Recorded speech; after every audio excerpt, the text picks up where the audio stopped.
नमस्कार मित्रों, वर्तमान समय में हम खड़े हैं मऊ जनपद के अंतर्गत मादी सिपातुल्ला बाजार में कोयल मेराज भवानी के स्थान पर। हम बता दें आपको कि अधिक मास चल रहा है, श्रावण मास का अधिक मास चल रहा है और श्रावण मास में हर साल यहाँ रामचरितमानस का पाठ किया जाता है। 1 महीने लगातार होता है।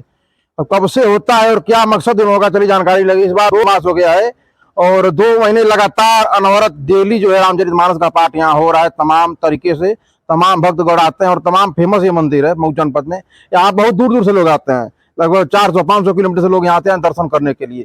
चलिए यहाँ के लोगों से जानकारी लेंगे, आखिरकार यह रामचरितमानस पाठ जो होता है ये कितने दिन से हो रहा है, आप लोगों का मकसद क्या है, किस मकसद से आप रामचरितमानस का पाठ कराते हैं। पहले आप अपना नाम बताइएगा। मेरा नाम ज्योत नारायण है, मैं यहाँ माता का सेवक हूँ। और जो आपने प्रश्न किया कि रामचरितमानस क्यों हो रहा है, उमा कहूँ मैं अनुभव अपना, सत हरि भजन जगत सब सपना। हरि भजन ही सिर्फ सत्य है इस दुनिया में, बाकी और कुछ सत्य नहीं है। और इसी उद्देश्य से यह रामचरितमानस का पाठ हो रहा है। रामचरितमानस का पाठ कब से हो रहा है यह तो बताना बड़ा कठिन काम है, क्योंकि इस देवी की उत्पत्ति यहाँ कब से हुई है। स्थापना तो हुई नहीं है, स्थापना का कोई इतिहास नहीं है। इनकी उत्पत्ति कब हुई है और जब से रामचरितमानस बना है तब से पीढ़ी दर पीढ़ी कभी कभी हफ्ते में, 2 हफ्ते में, 3 हफ्ते में होता था।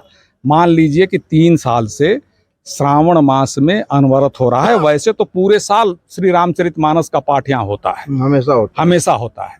लेकिन इस साल संधि मास पुरुषोत्तम मास है, लेकिन अब की संधि मास पुरुषोत्तम मास सावन महीने में पड़ गया। यह साल में कभी भी पड़ सकता है, लेकिन ये बहुत दिनों बाद, लगभग हम समझते हैं कि 2009 में, शायद 2004 में, शायद 19 साल बाद आया है। 19 साल बाद आया है। 19 साल बाद संधि मास जो है, श्रावण मास का संधि मास पुरुषोत्तम मास हुआ है। और पुरुषोत्तम मास में तो विशेष रूप से विष्णु भगवान के अवतारों की चर्चा ही होनी चाहिए।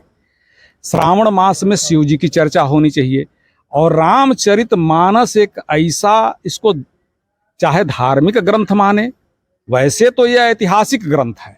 यह रामचंद्र जी का ऐतिहासिक ग्रंथ है। इसको सिर्फ धार्मिक ग्रंथ मत लीजिए, इसमें ये इतिहास भी है। और इस इतिहास में विष्णु जी के अवतारों की चर्चा है, शिव जी की चर्चा है, माँ भवानी की चर्चा है, सबकी चर्चा है इसमें। इस नाते यह कहा ही नहीं जा सकता कि रामचरितमानस किसका ग्रंथ है।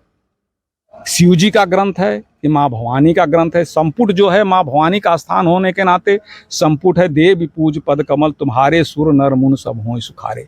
सीधी सी बात है कि माँ भवानी की स्तुति हो रही है। रामचंद्र जी का चरित्र तो गाया ही जा रहा है।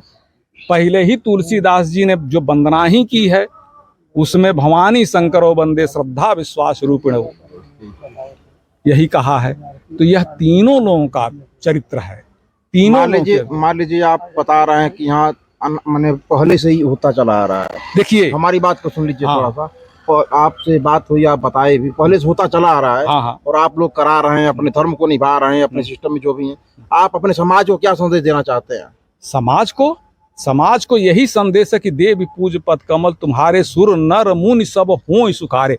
नर ही नहीं, सुर भी इससे सुख प्राप्त करते हैं, मुनि भी सुख प्राप्त करते हैं, और नर तो सुख प्राप्त करते ही करते हैं। तो इससे बड़ा समाज को क्या संदेश जाएगा। वर्तमान समय में जिस मंदिर पे खड़े हैं भवानी माँ के स्थान पे, क्या मान्यता है यहाँ की? देखिए, किसी भी देव, किसी भी देवी की मान्यता बताना मनुष्य के बस की बात नहीं है। लेकिन हम बता रहे हैं, लेकिन भाव जो है वो भाव ही प्रधान होता है। और यहाँ क्षेत्र की जनता अगर यहाँ की मान्यता को समझती नहीं, अब आम खा करके आप पूछें किसी से कि आम का स्वाद कैसा है, तो वह तो बता नहीं सकता, क्योंकि स्वाद तो जीभ ने चखा। अब आपकी जीभ, आप तो कान से स्वाद ले नहीं पाएंगे। इस नाते आप स्वयं यहाँ भक्ति कीजिए तो स्वयं आपको यहाँ की महत्ता का पता चल जाएगा। जितने लोग देख रहे हैं उनको बताइए थोड़ा। हाँ, मतलब इसी नाते आप तो माध्यम है, आपके माध्यम से मैं बता रहा हूँ। प्रश्न आपने किया है तो प्रश्न का जवाब मैं आपको दे रहा हूँ। और सबसे बड़ी बात है कि यहाँ अगर मान्यता अगर लोगों को समझ में नहीं आती तो आप किसी दिन शुक्रवार और सोमवार को आके यहाँ के देख लीजिए। आप ऑड आवर्स में आए हैं, जिस समय यहाँ जनता चली गई है। यहाँ पक्षी भी बैठने के लिए स्थान नहीं मिलता है। लोगों को बताना पड़ता है कि मोटरसाइकिल रोड पे खड़ा कीजिए, यहाँ बहुत भीड़ होती है, सोमवार बहुत शुक्रवार भीड़ को। होती है। और सबसे बड़ी बात है कि यहाँ प्रशासन कोई कंट्रोल नहीं करता है, यहाँ सेल्फ कंट्रोल्ड भीड़ रहती है।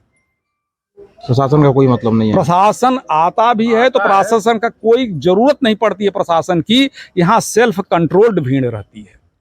किसी को यहाँ बिल्कुल जो दर्शनार्थी हैं वो सेल्फ कंट्रोल्ड रहते हैं, वो भाव से आते हैं, बिना भाव के यहाँ कोई आता नहीं है। और सबसे बड़ी बात है कि यहाँ जो भी आता है, अगर जो आपने एक प्रश्न किया हमारे एक साथी से कि टिप्पणी हो रही है, तो सबसे बड़ी बात यह है कि अगर टिप्पणी न हो तो उस भाव को समझना भी बड़ा कठिन हो जाएगा। टिप्पणी होती है, एक संत ने कहा भी है कि निंदक नियरे राखिए आंगन कुटी क्षमा।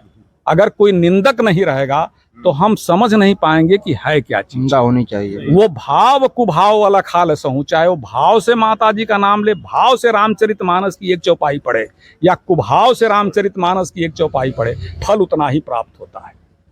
जो लोग टिप्पणी करना क्या कहना वो चाहेंगे? कुभाव से भी अगर पढ़ते हैं, हम तो समझ नहीं पा रहे हैं कौन टिप्पणी कर रहा है। जो टिप्पणी कर रहा है वो जाने, लेकिन अगर कोई कुभाव से भी रामचरितमानस का पाठ पढ़ के टिप्पणी कर रहा है तो उसको फल उतना ही मिलेगा, मिलना है, उतना ही फल मिलना है।